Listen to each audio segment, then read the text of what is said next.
Hello everyone, so this is my workplace. It's pity because uh, I started my video there up, but I didn't make it. So this is my workplace. So I have to walk like 10 minutes going up. So this is the problem here, but I cannot leave them because they are so nice. They are so kind. They are very nice people.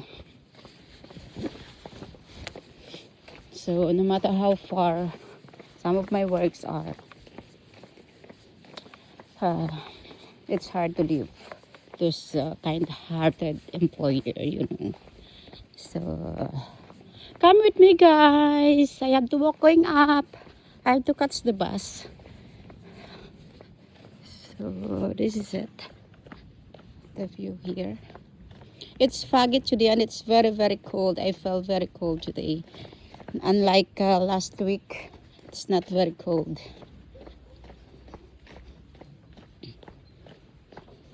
So this is it. Kumustang lahat?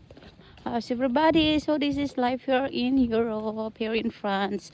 These are some of the place that remoted area. So this one. But some people, those retired people, they prefer to have in this kind of place because it's more quiet than in the city. So that's why there's still a lot of people living in the remoted area. So ayan. Paakyat na ako dito. Ayan. Sa nakikita nyo, ang daming mga bahay sa mga bundok-bundok. So dito na ako medyo sa taas-taas. So ayan.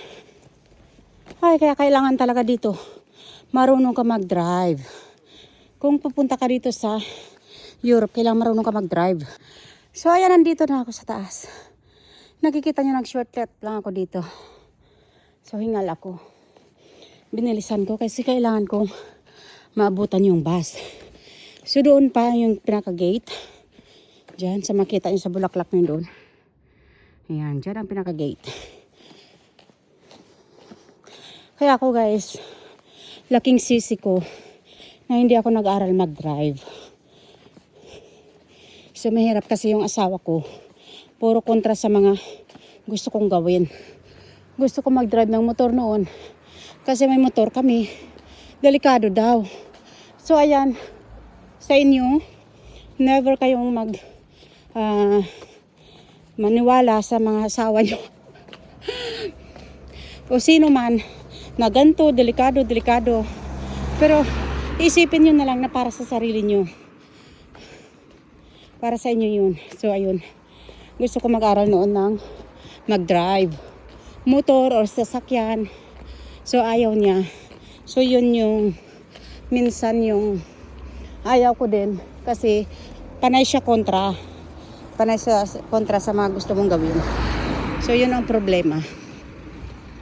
Kaya para sa inyo, sa ikabubuti nyo, pagtutunan nyo lahat, pag-aralan nyo lahat. Bilang babae, kailangan alam nyo rin lahat yung bagay na kaya magagawa ng lalaki. So ayan. So kaya once na may papel ako at makauwi ako, talagang mag-aral ako driving talaga. Spend ko talaga yung 1 month ko sa pagdadrive at kuha ng driver's license doon. Kasi dito ang hirap. Kailangan, pag nag-aral ka dito, kailangan fluent ka sa French. Pag nag-exam, Francie. So, kailangan lahat talaga alam mo. Kaya mahirap dito. Unlike kapag may driver's license, international driver's license, kagaling sa Pinas, madali lang. So ayan ang mga puno na to, puro olive. Makita nyo dito guys, dito ang daming olive. Kaya mga tao dito ay talagang ino-ordinary lang yung olive. Kasi kumbaga mura-mura naman siya. At healthy pa sa brain. Diba? Rich in omega-3. So organic lahat yung mga dito. So, ganyan kalayo ang aking nilalakad. Ay, hindi ko na nabidyoan doon kanina sa baba. So, okay lang. So, mula dito sa gate, doon pa banda yung bus station. Kaya, minsan yung ibang driver, pag nakikita nila ako na dito ako kahit hindi na ako mabot doon, ina-stapan nila ako, pero may iba namang supla dito talaga.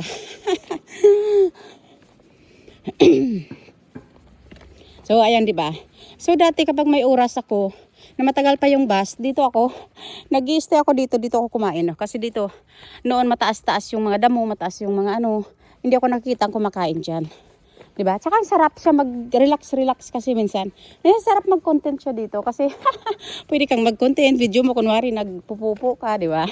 Nag-iihi ka, alanganin ka sa place, sa time. O, 'di ba? Kaso lang nakakahiya minsan. Kaya dyan ako minsan pag maaga pa kasi minsan stay ako dito mga 30 minutes pa darating yung bus. Hirap nito minsan kasi yung bus, napakahirap talaga yung bus dito. Minsan hindi pa dumadating. Kaya another 45 minutes ka na namang mag-antay. So yan ang problema ko dito. Kaya gusto kong alisan tong amo na to. Pero napakabait naman talaga kasi. Wala akong gaan, hindi ako namamalansya. Linis lang ako, hindi sila nagrereklamo, walang reklamo, ako lang bahala maglinis. 'Di ba? Kasi pag nakikita naman ng amo na maayos ka naman maglinis, pulido, at alam mo naman yung oras mo, hindi mo ini-skip. 'Di ba? I mean is yung may iba kasi minsan na kahit pag umabot sila ng 4 hours, hindi pa umabot ng 4 hours, umalis na sila. So nag-skip sila, binibilisan nila. Pero ako naman, hindi naman ako ganun. Okay lang nga sa akin na kahit umiksis ako ng 30 minutes, basta importante ay matapos kong trabaho ko. Kailan importante sa akin matapos ko trabaho ko. At syempre walang mareklamo yung amo. Kasi dito guys, once na may mareklamo sa iyo yung amo, wala na, hindi ka na pababalikin. So yan ang napakahirap kapag once na nagkaroon ka ng record sa isang amo, syempre sira na. Kasi saka sa sarili mo naman, para sa akin kasi, kahit hindi man nakikita ng mga amo, nakikita yan ng Panginoon. Kasi tuloy-tuloy, sunod-sunod na yung kamalasan mo kapag yung nanluloko ka ng tao, 'di ba? Hindi lang naman sila yung niloloko mo, pati sarili mo niloloko mo na rin, 'di ba? So hindi naman sa pero ako gusto ko lang hindi naman ako kabutihan, pero 'di ba? Hindi ka naman kasamaan para ano mo pa rin, 'di ba? Be honest na lang. Hindi man sa ibang tao, pero sa sarili mo na lang kasi hirap din naman yung parang niloloko mo yung sarili mo, 'di ba?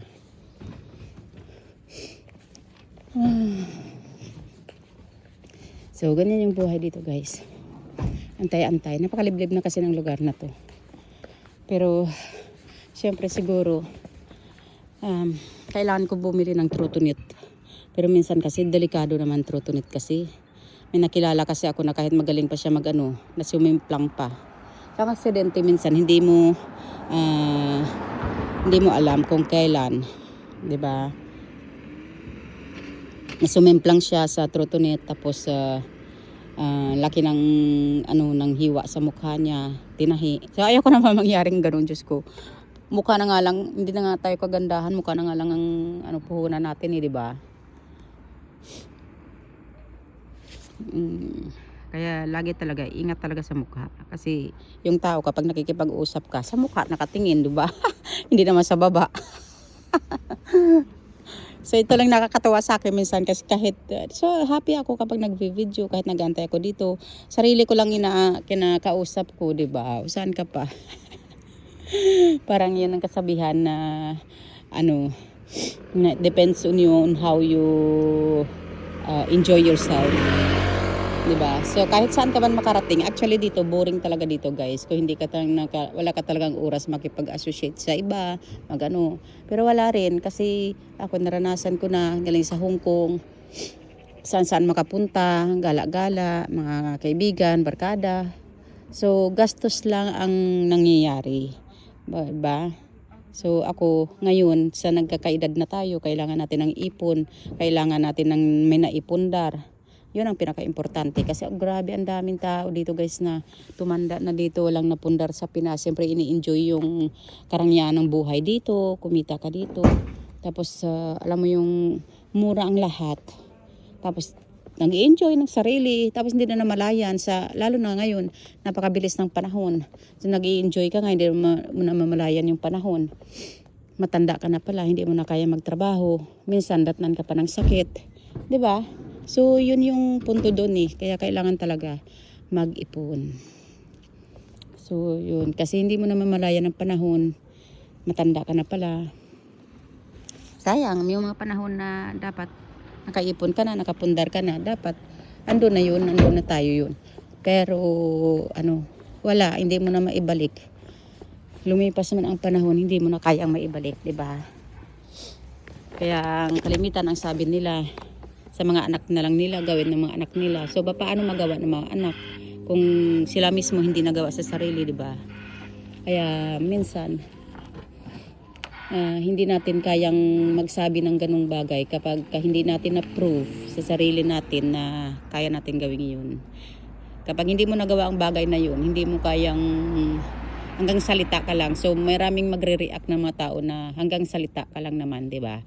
Kung hindi mo napatunayan, hindi mo nagawa, wag mo nang sabihin, di ba? Wag ka na mag-advise. Lala. Ang dami ko na namang naikwento. Thank you so much sa inyo. Mabot na ng 10 minutes, 11 minutes itong aking video. Thank you so much sa inyo, guys. Maraming salamat. Please like my video and subscribe to my channel. Have a nice day, everyone. Happy Thursday.